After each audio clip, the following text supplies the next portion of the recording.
자, 회의관리 1급 문제 51번부터 60번까지 한번 보도록 하겠습니다. 자, 회계관리 1급 문제 51번입니다. 주식회사 3일의 단기 대손 충당금 관련 자료입니다. 이를 기초로 단기에 필요한 세무 조정으로 가장 옳은 것은 입니다. 자, 보겠습니다. 자, 이 문제는 첫 번째는 이제 세무상 금액. 자, 한번 보도록 하죠. 세무상 금액은 이제 채권 잔액 12월 말자에 이 채권 잔액에 20억이죠. 거기에 둘 중에 하나 큰 값을 봅니다. 그래서 첫 번째는 대손 실적률. 그 다음에 두 번째는 1%인데, 근데 대손 실적률은 0.5%이기 때문에, 그래서 1%가 더 많아요. 그래서 1%만큼 적용을 해줍니다. 그래서 1%만큼 적용을 해주면은, 세무상 한도 금액은 얼마냐면은, 2천만 원이 됩니다. 10%가 2억이잖아요. 그래서 1% 하면은 2천만 원이 되겠고요. 두 번째는 이제 회계상 금액으로 이제 봐야 되는데, 회계상 금액은 이 T자로 그리는 게 더 쉬워요. 자, 한번 볼까요? 기초 금액은 얼마냐면은 3천만 원. 그 다음에 기말에 해당하는 금액은 얼마냐면은 3,500만 원. 그 다음에 추가 설정 금액은 얼마냐면은 500만 원입니다. 그러면 3,500이죠? 그러면 여기 대손 발생된 금액이 있어요? 없어요? 없다는 거예요. 이렇게 되는 거죠. 자, 그러면은, 이제 회계상으로 할 때는 세무상 한도액은 2천만 원이거든요. 근데 회계상 한도액은 어떻게 하냐면은 얘는 보충법으로 해서 그 회사 계상액을 하진 않습니다.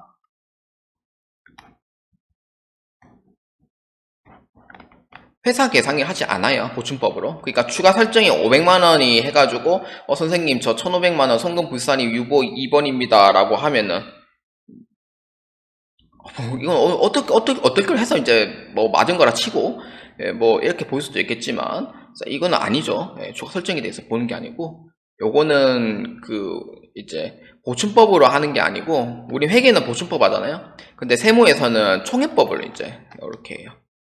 그래서 어떻게 하냐면은 항아리 신주단지가 이렇게 있으면은 기초에 3천만 원이 이제 묻어져 있을 거잖아요. 그래서 이걸 다 빼요. 이걸 다 빼요. 다 빼면은 그럼 어떻게 돼요? 없잖아요. 항아리 신주단지에 적립해 놓은 금액이 없잖아요. 다 빼놨으니까. 근데 거기에 이제 기존에 빼놨던 금액 3천만 원하고 이제 추가적으로 이제 들어가는 500만 원 이거를 이제 같이 집어넣어요. 한 번에. 그럼 얼마 들어가 있어요? 3,500만 원만큼 들어가 있는 거죠. 이게 회사 설정액이에요. 으로 보시면 돼요. 그럼 회사 계상액은 어떤 걸로 봐야 돼요? 항상 이 기말 금액으로 보셔야 돼요. 무조건 기말 금액. 그 다음에 여기 세무상 한도 금액 여기에 따른 조정을 하는 거예요. 이렇게 해서 조정을 하는 겁니다. 자, 기준점은 당연히 세무입니다. 자, 세무상 한도 금액은 2천만 원인데 이제 회계상 설정 금액은 3,500만 원이니까 1,500만 원만큼 어떻게 됐어요? 초과했죠. 초과를 한 거예요. 그러면은 1,500만 원만큼은 비용으로 인정이 돼요? 안 돼요? 안 되는 거죠. 그렇죠. 텍스는 2천만 원이고 회계상에 대한 부분은 3,500만 원이니까. 그러면 1,500만 원 초과를 한 거죠. 그래서 요거는 송금 불산입이 되는 거예요. 자, 요거는 사내에 유출된 게 없죠. 그렇기 때문에 유보 발생으로 세무 조정을 해줍니다. 그렇기 때문에 정답은 2번으로 체크해 주시면 되겠습니다. 자, 회의관리 1급 문제 52번입니다. 다음 괄호 안에 공통으로 들어갈 용어로 가장 옳은 것은 입니다. 자, 문제 한번 보겠습니다. 무엇은 법인 세법과 조세 특례 제한법에서 조세 정책인 목적에 따라 중소기업 등이 법인세 납부를 일정 기간 동안 유예할 수 있는 조세 지원 제도입니다. 유예란 뜻은 뭐예요? 약간 조금 세금을 이제 이렇게 납부하는 거를 좀 이게 유예를 시킨다. 약간 좀 연장을 하는 거죠. 연장하는 개념으로 생각하시면 돼요. 그래서 유예할 수 있도록 뭐 균형 정하는 뭐 제도이고, 그래서 무엇은 법인의 송금을 산입하는 사업연도에 법인세를 감소시켜주고, 이후 무엇을 환입하거나 이제 상계를 할 때 입금 산입을 해가지고 법인세를 증가시켜주는 제도, 다시 할게요. 법인세를 증가시키게 되는 제도이다라고 보시면 돼요. 그래서 약간 좀 유예를 한다라는 거는 좀 약간 세금 납부를 좀 연장할 수 있는 막 그런 것도 있고요. 그래서 이게 어떤 거냐면은 약간 이런 거는 약간 준비금 같은 거 보시면 돼요. 요거는. 그래서 정답은 1번으로 체크해 주시면 됩니다. 준비금 같은 경우에는 무슨 뭐 준비금 같은 경우에는 요거는 송금으로 인정을 해요. 근데 이 준비금이 만약에 이걸 환입을 한다라고 했을 때는 입금 산입이 돼요. 그래서 이거는 신고 조정 사항이기 때문에, 그래서 약간 좀 세금을 좀 유예한다? 약간 좀 늦추는 거죠. 늦추는 것이 가능한 거죠. 그래서 유예라고 이렇게 이제 표현을 한 거고, 그 다음에 세금을 늦게 납부하는 개념으로 보시면 돼요. 그래서 이에 해당하는 정답은 1번으로 체크해 주시면 되겠습니다. 자, 회의관리 1급 문제 53번입니다. 다음은 주식회사 3일의 제10기 2022년도입니다. 가지급금 인정이자 계산과 관련한 자료입니다. 가지급금 인정이자와 관련된 주식회사 3일의 세무조정으로 가장 옳은 것은 입니다. 자, 여기서 가지급금 인정이자라고 되어 있죠? 그리고 가로에 보시면은 가중평균 차입 이자율을 사용한답니다. 자, 365일로 가정합니다. 이렇게 계산해 주면 돼요. 가지급금의 적수 곱하기 365분의 1만큼 하면은 하루치 금액이 이제 나오는 거고, 거기에 이제 가중평균을 잡아주는 이자율을 적용시켜주면 돼요. 거기에 이제 회사에서 이제 수입한 금액, 이자 수익이죠. 요거를 빼주시면은 세무조정이 나오게 됩니다. 근데 대체로 이제 대표이사나 특수관계인 경우에는 이제 이자를 내거나 그런 경우는 있긴 하지만 많이 없어요. 그러다 보니 세금을 좀 많이 내는 경우도 있고요. 자, 그래서 자, 한번 계산해 보도록 합시다. 자, 가지급금 적수는 10억입니다. 자, 거기에 곱하기 1 나누기 365만큼 해줘요. 그러면 하루치 이제 금액이 나오죠. 2739726이 나오는 거고요. 거기에 이자율은 0.03 하면은 1년치 이자 금액이 나오게 됩니다. 그래서 82191인데 반올림해서 82192로 하겠습니다. 거기에 회사 계상액인 이자 수익을 빼줍니다. 5만원. 그래서 얼마냐면은 32192원입니다. 그렇기 때문에 정답은 2번 입금 산입으로 보아주시면 되겠습니다. 그래서 세무조정은 상여로 소득 처분을 하도록 되어 있습니다. 자, 회의관리 1급 문제 54번입니다. 다음은 주식회사 3일의 제12기 법인세 신고를 위한 자료입니다. 법인세 비용 차감 전 순이익 1억 5천만원. 그 다음에 니은에 보면은 시가로 평가하여 토지 평가 손실을 1,000만원에 인식하였다. 이거는 이제 평가 자체가 이제 세무에서는 이제 조작 우려가 있기 때문에 여기 실질적으로 돈이 들어온 것도 아니고, 그러다 보니까 요거는 불산입으로 이제 소득 처분을 하도록 되어 있습니다. 그래서 요거는 송금 불산입으로 하시면 돼요.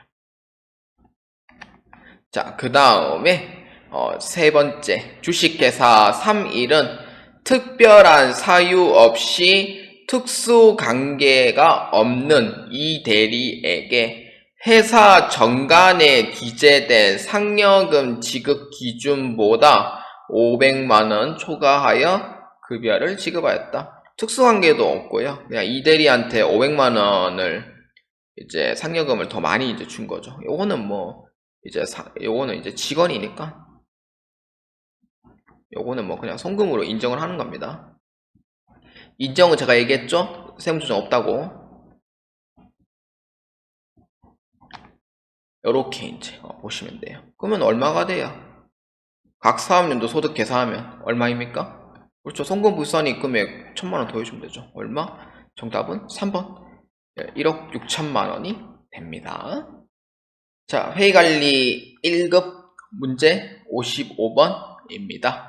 다음 중 세법에 따른 조세 감면을 적용받는 경우라도 과다한 조세 감면은 조세 형평에 어긋나므로 일정 한도 세액은 납부하도록 하는 제도로 가장 옳은 것은 입니다. 자, 조세 감면을 이제 적용을 이제 받는 경우에요. 그래서 과다한 조세 감면은 조세 형평에 어긋나요. 이 뜻은 뭐냐면은 그 세액 이제 감면과 이제 세액 공제를 해주는데 약간 이거는 좀 특성 사항이라고 보시면 돼요. 그러니까 조세 특례 제한법에 의해서 해주는데 너무 과한 공제를 하면은 세수 확보에 이제 약간 좀 그게 좀 약간 좀 차질이 좀 생겨요. 그러다 보니까 이제 세무 입장에서는 이제 이렇게 이제 비는 거죠. 저 죄송한데요. 세금을 좀 최소한으로 좀 납부할 수 있도록 해주시면 안 될까요? 라고 이제 얘기하는 거예요. 그러니까 세무서 입장에서는 너무 과한 공제를 받으니 최소한의 세금만 납부를 좀 부탁드려요 라는 뜻이에요. 그게 뭐예요? 최소한의 세금만 최저한세입니다. 최소한의 낮은 세금을 납부를 좀 부탁드립니다 라는 의미로 만든 게 최저한세입니다. 그렇기 때문에 정답은 3번으로 체크해 주시면 되겠습니다. 자, 회의관리 1급 문제 56번입니다. 다음 중 법인세 신고 및 납부에 관한 설명으로 가장 옳은 것입니다. 신고, 납부입니다. 자, 1번 한번 보겠습니다. 내국 법인은 각 사업연도 소득에 대하여 법인세를 사업연도 종료일로부터 6개월 이내에 신고하여야 한다. 6개월이에요? 아니죠. 언제? 3개월 이내죠. 그래서 1번은 아니에요. 자, 그 다음에 2번. 자, 봅시다. 각 사업연도 소득 금액이 없거나 결손금이 있는 경우 신고 의무가 없다? 아니죠. 결손금이 있더라도 신고는 해야 됩니다. 무조건. 신고 의무는 있다라고 보시면 돼요. 자, 그 다음에 3번. 자, 한번 보겠습니다. 법인이 법정 신고 기한까지 법인세 과세 표준은 신고하였으나 신고를 했어요. 근데 과세 표준을 과소 신고한 경우 무신고 가산세가 부과된다. 신고는 이미 했기 때문에 무신고 적용은 안 돼요. 그렇기 때문에 이건 어떻게 해줘야 돼요? 무신고 적용이 안 되니까 이 같은 경우에는 과소 신고에 대한 가산세를 요거를 이제 부담을 해야 되겠죠. 그러니까 신고부의 성실이에요. 그래서 3번에 대한 부분은 아니다 라고 보시면 되고, 그 다음에 4번 납부할 법인 세액이 1천만원을 초과하는 때에는 납부 기한이 지난 날로부터 1개월, 중소기업은 2개월입니다. 내에 분납할 수 있다. 그렇죠. 1천만원 넘어가면은 분납이 가능해요. 근데 그 사이에 뭐 가산세가 있냐라고 했을 때는 그런 건 없고 1차적으로 납부를 하면은 그 다음에 이제 2달 안에 2차적으로 납부를 하면 돼요. 그렇기 때문에 정답 몇 번? 4번으로 체크해 주시면 되겠습니다. 자, 회의관리 1급 문제 57번입니다. 다음 중 소득세에 관한 설명으로 올바르지 않은 것은 입니다. 자, 1번입니다. 원칙적으로 순자산 증가설의 입장을 취하고 있다. 아닙니다. 이건 순자산 증가설이 아니고 요거는 그 열고주의 방식을 쓰는 소득 원천설을 취하고 있어요. 그래서 1번에 대한 부분은 아닙니다. 원칙적으로 소득 원천설이고, 그 다음에 2번 열고주의 과세 방식을 따르고 있다. 그렇죠. 이자 배당은 유효물 포괄주의고요. 네, 열고주의 맞습니다. 그 다음에 3번 납세자, 담세자가 동일한 직접세다. 맞죠? 4번 누진 세율이 적용된다. 그렇죠. 누진 적용이 되는 게 맞습니다. 그래서 올바르지 않은 거 몇 번? 1번으로 체크해 주시면 되겠습니다. 자, 회의관리 1급 문제 58번입니다. 다음 중 소득세법상 종합소득과세 표준에 관한 설명으로 가장 올바르지 않은 것은 입니다. 자, 종합소득과세 표준입니다. 자, 1번 한번 볼까요? 이자 배당 소득에 대하여는 필요 경비를 공제하지 아니한다. 맞습니다. 요거는 불로소득이기 때문에 필요 경비라는 것 자체가 없습니다. 앉아서 돈 버는 거죠. 그래서 없다 라고 보시면 되고, 자, 그 다음에 2번 퇴직 양도소득은 종합소득과세 표준 계산의 대상이 아니다. 그렇죠. 요거는 분류과세이기 때문에 따로 이제 적용을 하도록 돼 있어요. 그렇기 때문에 2번에 대한 부분은 아니다라는 게 맞습니다.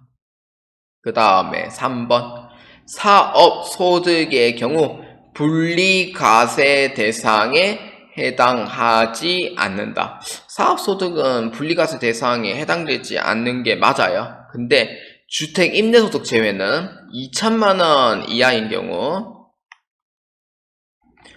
분리과세가 해당이 됩니다. 근데 이제 3번은 해당되지 않는 게 맞다. 여기 보시면 돼요. 그 다음에 4번이 틀렸죠? 종합소득 과세 표준에 세율을 곱하면 결정세액이에요? 아니죠. 요거는 산출세액이죠. 산출세액에 세액 감면 및 세액 공제를 해줘야지만 결정세액이 나오게 됩니다. 그래서 이에 해당하지 않는 정답 몇 번? 4번으로 체크해 주시면 되겠습니다. 자, 회계관리 1급 문제 59번입니다. 다음은 거주자 김삼일 씨의 부동산 임대 관련 사업 소득의 내용입니다. 김삼일 씨의 2022년도 사업 소득 금액은 얼마인가? 입니다. 자, 부동산 임대에 대한 소득이고요. 사업 소득 금액을 찾는 문제가 됩니다. 자, 기억 한번 보겠습니다. 김삼일 씨는 상가 A를 2022년 7월 1일부터 5년간 임대합니다. 그래서 임대료를 매월 25만원씩 수령합니다. 자, 25만원씩 5년간 임대를 하면은 6개월치죠. 그래서 얼마냐면은 150만원이에요. 이렇게 이제 수익 금액이 나오죠. 자, 그 다음에 니은 상가 A와 관련하여 회계상 감가상각비로 비용 처리한 금액 30만원, 한도 범위액도 30만원이다. 뭐 요거는 비용으로 이제 인정을 하는 거예요. 그래서 얼마냐면은 그냥 30만원 비용으로 인정하고, 그 다음에 관리비 같은 경우에도 요것도 이제 건물관리비 계정과목 쓰죠. 그래서 요것도 비용으로 처리하시면 돼요. 10만원. 그러면은 정답 몇 번이 돼요? 그렇죠. 이 금액들 빼주면 되죠. 그래서 정답은 2번, 정답은 110만원이 답이다 라고 보아주시면 되겠습니다. 자, 회계관리 1급 문제 60번입니다. 소득세법상 연금소득에 관한 설명으로 올바르지 않은 것입니다. 자, 연금소득. 자, 1번 한번 보겠습니다. 국민연금 등 공적연금의 연금기여금 납입액에 대하여는 전액소득공제가 인정된다. 그렇죠? 납입액이에요. 근데 이거는 오해하시면 안 되는 게 내가 연금소득을 내가 만약에 수령한다라고 했을 때는 세금 부과가 되지만 내가 납부하고 있는 사항에 대해서는요, 세금 부과가 안 돼요. 그래서 전액 소득공제를 인정하는 거죠. 그래서 1번에 대한 부분은 맞다라고 보시면 됩니다. 그 다음에 2번 연금소득의 총 수익 금액에서 연금소득공제를 차감한 금액을 연금소득 금액이란다. 그렇죠. 총수익 금액에서 연금소득공제를 빼면은 맞죠? 그 다음에 3번 연금소득공제는 근로소득공제와 달리 한도액이 존재한다. 한도액이 있죠. 그래서 얼마냐면은 1200만원 이상은 못 넘깁니다. 그래서 한도액이 있어요. 그 다음에 4번 연금 계좌에서 연금 형태로 지급받는 퇴직보험금은 퇴직소득으로 보아 퇴직소득세를 과세한다. 그렇죠. 요거는 퇴직보험금은 이제 연금 형태로 하는 건데 이건 퇴직소득이 아니죠. 연금 형태라고 하면은 요거는 이제 연금소득이 돼. 그래서 정답은 4번이 틀렸다라고 보아주시면 되겠습니다.